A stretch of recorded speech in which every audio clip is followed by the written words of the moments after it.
everybody, and welcome for another tournament reveal of the Pacific Cup that starts Monday, the 6th of January.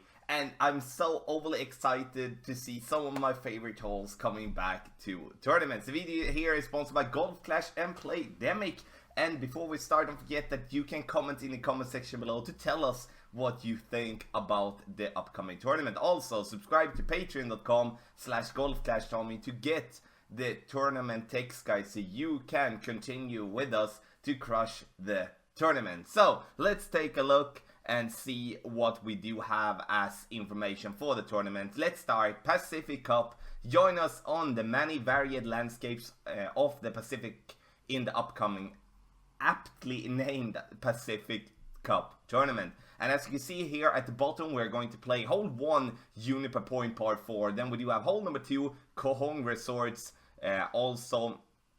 there par 5. Then we're going to take a look at the rest. We do have a par 3 coming up as hole number 3. And then we do have hole number 4, Maple Bay, all of the sudden, and we do play a par 4. Then we do have Maple Bay hole 5. And as a par 3, then we do have hole 6, Gokasho Bay, par 5, then we do have hole 7, the Gokasho Bay, par 4, like only then one Gokasho Bay, hole 8, Juniper Point, par 3, and then hole 9, Maple Bay, par 5. A lot of different courses here, which is awesome. So in the end, Juniper Point you can find on tour number 2 and tour number 6, the West Coast, which means you cannot get Juniper Point on hole number 1 and hole number 8. You cannot find them from the second or from the third tee, only from front tee. We have Kohong Resorts, which will only be available in tour number 7. So hole number 2 and hole number 3 you can only find on tour number 7 from the second tee, nothing from the front tee, nothing from the third tee.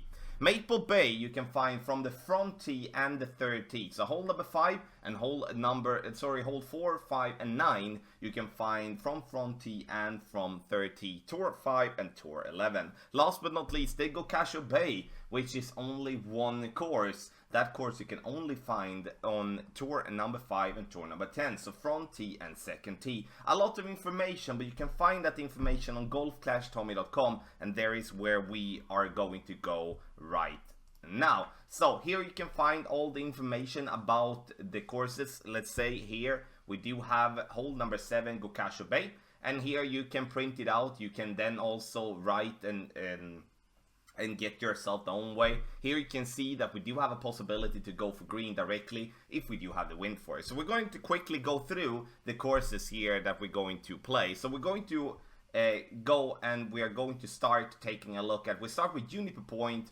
hole 1, then we go to Kohong Resort. So Juniper Point, and we do have that one on tour number 6, and we're going to take a look here. We're gonna scroll down. Where do we have the Juniper Point?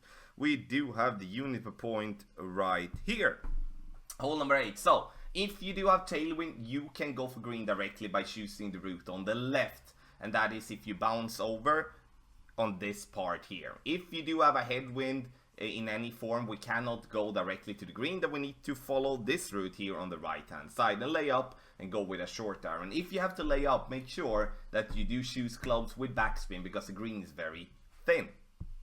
Hole number 2, and we go to tour number 7. We click there, we go to Kohong Resorts, and we're going to take a look at the par 5 that we are going to play, and we do see hole number 9. Hole number 9, Kohong Resorts, we're going to choose the right hand side every single time. This due to the trees being in our face. You see the trees there? So we're going to play right hand side, try to bounce here on the fairway over to the next fairway. From there, we're going to have a wood club towards the pin. Tough one making an albatross from distance, but we're going to do our very best. Okay, so hole number 3, we're going to take a look which one that was. Now again, we're gonna see there, we're gonna have hole number 3. Okay, another of the Kohong, and it's going to be, where do we have this one? This one is pretty funny though. as we are going to bounce on the first fairway over to the next one. But we can also go for the final piece of fairway, because it's a downhill slope there as well, where we can go with backspin, and we can then get ourselves to, you know, take away the risk of going with the bunkers. But that requires backspin, and that's something I will obviously get into when it's closing in. So, okay, hole number 4. Hole number 4, it's going to be Maple Bay, and we're going to then take Maple Bay, and we go to Tour 11 just to get the picture. Maple Bay, Maple Bay, Maple Bay. There we do have hole number 4, par 4, where we can either play on the right hand side having a short iron towards the pin, or we go on the left hand side and bounce over, and then we are going to have a rough bump down here by the green. I'm going to probably play the rough bump, as I feel that's the best way to get it in the hole, but I don't blame you for going right side and bounce towards the pin. Hole number 5, then we do have Maple Bay once again, and that's Maple Bay hole number 8. And there we do have the Maple Bay, and as you can see here now, this is going to be a tough one. A lot of elevation, 35% over adjustment. Bounce on the fairway over towards the green, and then you are going to be fine. This is, in my opinion, a birdie hole. We're gonna see very few hole-in-ones on hole number 8.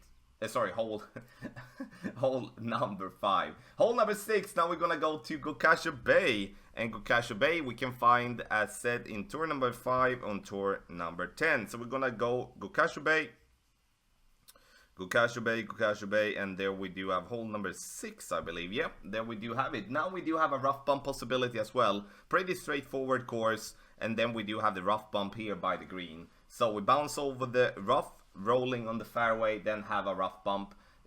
Due to certain type of wind, we might not go with the rough bump, we just go with a backspin approach on the green if we would like. You know, it's a pretty decent opportunity, I would say, for hole number 6. Hole number 7, we also go to a Gokasho Bay, which is going to be, I think it was this one here, right? Yeah, that's correct.